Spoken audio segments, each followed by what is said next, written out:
धन्यवाद। गूंज रहा है दुनिया में, गूंज रहा है दुनिया में भारत का नगाड़ा,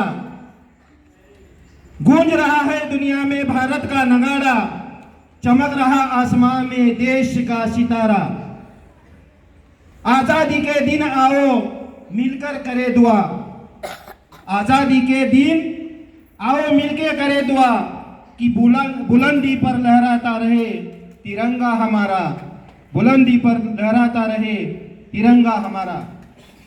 या आजच्या स्वातंत्र्य दिनानिमित्त मी सर्वांना अगोदर या स्वातंत्र्य दिनाच्या हार्दिक शुभेच्छा देतो आणि या ठिकाणी सर्वांचं सहर्ष स्वागत करून या पुढील कार्यक्रमाला मी अध्यक्षीय सूचनेनुसार सुरुवात करत आहे। 15 ऑगस्ट 1947 या दिवशी आपला भारत देश स्वतंत्र झाला। या ब्रिटिशांच्या गुलामगिरीमधून आपला भारत देश स्वतंत्र झाला आणि या स्वातंत्र्यासारखं दुसरं सुख नाहीये हे जाणून आपल्या भारतीय स्वातंत्र्यासाठी अनेकांनी आपल्या प्राणांची आहुती दिली आणि आपल्या प्राणाला प्राण लावून त्यांनी प्रयत्न केले। हे प्रयत्न करत असताना प्रत्येकांचे मार्ग वेगवेगळे होते। या प्रत्येकांचे मार्ग जरी वेगळे असले तरी त्या सर्वांचं ध्येय मात्र एकच होतं आणि ते म्हणजे आपल्या या भारत मातेचं स्वातंत्र्य। कोणतं ध्येय होतं? आपल्या या भारत मातेचं स्वातंत्र्य।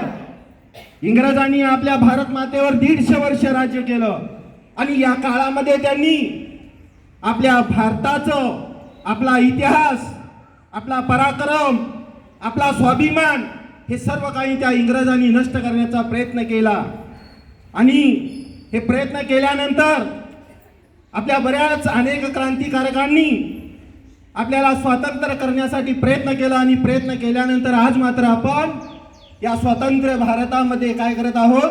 श्वास घेत आहोत। हे श्वास घेत असताना या स्वतंत्र भारताच्या पाठीमागे लक्षावधी स्वतंत्र सैनिकांचं बलिदान होतं। त्यांच्या त्यागाची तपस्या होती। त्या तपस्येच्या मागे एक गाथा होती आणि भर तारुण्यामध्ये फासावर लटकणारे सुद्धा आपले हे तरुण भारतीय स्वातंत्र्य सैनिक कितीतरी त्यांनी फासावर ते लटकलेले आहेत। त्या वीरांचं स्मरण होत आहे। महात्मा गांधी असो, पंडित जवाहरलाल नेहरू असो, सुभाषचंद्र बोस असो, आपल्या पुण्यातील राजगुरू सुखदेव भगतसिंग असो, अशा कितीतरी अगणित महापुरुषांनी आपल्या देशाच्या स्वातंत्र्यासाठी अविरत कार्य केलं आणि आपल्या भारत देशाला स्वातंत्र्य मिळवून दिलं। त्या सर्वांसाठी मला एवढंच म्हणावं वाटतं कि आओ झुककर सलाम करे उनको, आओ झुककर सलाम करे उनको जिनके हिस्से में ये मुकाम आता है, आओ झुककर सलाम करे उनको जिनके हिस्से में ये मुकाम आता है।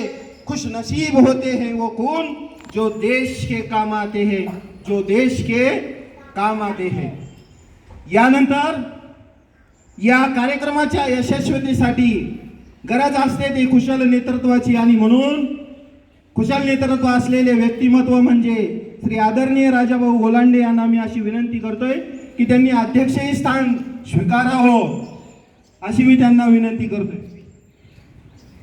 आताच माझ्या सहकारी शिक्षकांनी दिलेल्या अध्यक्षीय सूचनेला मी शाळेच्या वतीने पूर्ण अनुमोदन देते।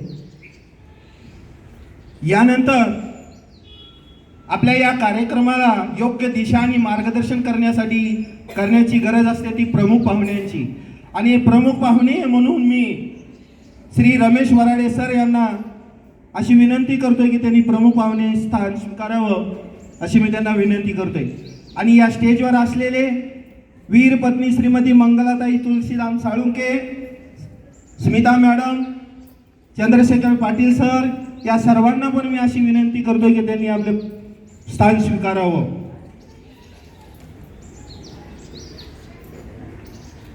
समतेची ज्योत देवते, समतेची, त्यागाची, स्वातंत्र्याची ज्योत देवते क्रांतीची आणि समर्पणाची, ज्योत देवते समतेची, त्यागाची आणि स्वातंत्र्याची, ज्योत तेवते क्रांतीची आणि समर्पणाची, ध्वज प्रतीक बलिदान शांती आणि समृद्धीचे, ध्वज प्रतीक गतिमानतेचे आणि एकतेचे. या स्टेजवर विरांगण असलेल्या अध्यक्ष प्रमुख पाहुण्यांना, सर्व पाहुण्यांना मी अशी विनंती करतोय की त्यांनी प्रतिमेचं पूजन व दीप प्रज्वलन करावं अशी मी त्यांना विनंती करतोय.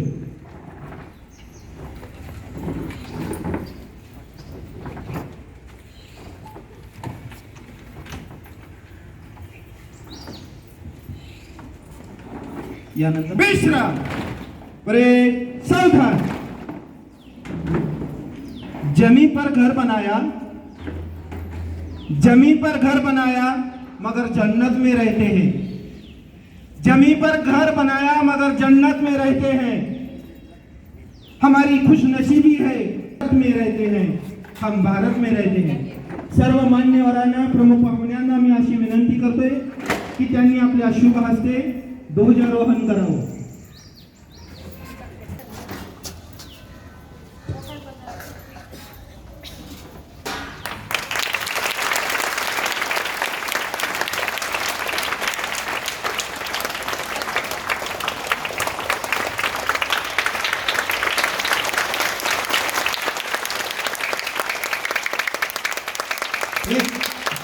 एक साथ ध्वज को सलामी दोगे, सलामी दो.